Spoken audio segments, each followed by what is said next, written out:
রাত 2টা, ঘোর অন্ধকার, তুমি একা, চোখে জল। কিন্তু তুমি জানো ওপাশ থেকে কেউ রিসিভ করবে না। সে একদিন বলেছিল, তুমি কখনো একা হবে না, আমি আছি। তোমার আঙুল কল বাটনের ওপর থেমে যায়, কারণ তুমি জানো আজ সে ব্যস্ত, তোমার সাথে না, অন্য কারোর সাথে। যখন সবাই চলে যায়, যখন অনুভূতি ভেঙে যায়, যখন চিরদিন শব্দটা মিথ্যে হয়ে যায়, তখন তুমি বুঝতে পারো শেষ পর্যন্ত তুমি একাই। ও বলেছিল, তুমি কাঁদলে প্রথমে আমাকেই কল করবে। আজ তুমি কাঁদছো, কিন্তু কল দেওয়ার মতো মানুষটা এখন আর তোমার না। কিছু মানুষ জীবনে আসে, ভালোবাসতে শেখায়, আর চলে যায় একাকিত্ব দেখিয়ে। হঠাৎ করে সে একদিন বলল, তুমি বদলে গেছো, তুমি আর আগের মতো নেই, আমার একটু পেস দরকার। তুমি বুঝতে পারলে না তুমি কোথায় ভুল করেছিলে।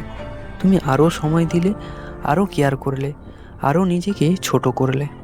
কিন্তু একটা সত্যি আছে, যে মানুষ চলে যেতে চায়, তুমি তাকে কখনো আটকে রাখতে পারবে না।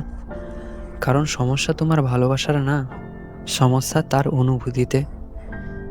ব্রেকআপের পর প্রথম রাতটা সবচেয়ে কঠিন। ঘুম আসে না, পুরনো চ্যাট ওপেন করো, পুরনো ছবি দেখো, কত মেসেজ, কত স্বপ্ন, ভবিষ্যতের প্ল্যান, চিরদিন তোমার হয়ে থাকবো লেখা মেসেজ। এখন সব অতীত। তুমি ভাবো, সে কি একবারও আমাকে মিস করছে? তুমি উত্তর জানো, যদি করতো সে চলে যেত না।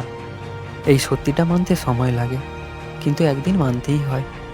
তুমি কি সত্যি তাকে ভালোবাসতে, নাকি তার মায়ায় আসক্ত ছিলে? একদিন তুমি খেয়াল করবে, আজ সারাদিন তুমি তার কথা ভাবনি। আজ তুমি নিজের জন্য কিছু করেছো, নিজের কেরিয়ারের কথা ভাবছো, বই পড়ছো, মায়ের সাথে কথা বলছো। ধীরে ধীরে তুমি বুঝবে, সে তোমার জীবনে একটা অধ্যায় ছিল, পুরো বই না। তুমি আবার হাসতে শিখবে, আবার স্বপ্ন দেখতে শিখবে। সবচেয়ে অদ্ভুত মুহূর্তটা জানো কখন? যখন তুমি ঠিক হয়ে যাচ্ছ, ঠিক তখনই সে ফিরে আসতে চায়। হঠাৎ একদিন দেখা হয়, সে বলে, কেমন আছো তুমি? তোমার পুরো পৃথিবী থমকে যায়, কারণ মানুষ হারানোর পর মূল্য বোঝে। কিন্তু এখন প্রশ্নটা তোমার, তুমি কি আবার সেই মানুষ হতে চাও যে তোমাকে একা ফেলে চলে গিয়েছিল? মানুষ আসবে যাবে, কিন্তু তুমি যদি নিজের পাশে দাঁড়াতে শেখো, তাহলে কেউ চলে গেলেও তুমি ভেঙে পড়বে না। ফোনটা এবার নামিয়ে রাখো, চোখের জল মুছে ফেলো, কারণ সত্যিটা কঠিন হলেও পরিষ্কার। যখন সবাই চলে যায়, শেষ পর্যন্ত তুমি একাই, আর সেটাই তোমার শক্তি। যদি ভিডিওটা ভালো লেগে থাকে, তাহলে একটা লাইক এবং কমেন্ট করে জানিও। আর হ্যাঁ, সাবস্ক্রাইবই করে নিও, কারণ প্রত্যেক রবিবার এই চ্যানেলে নতুন নতুন ভিডিও আসে। ধন্যবাদ।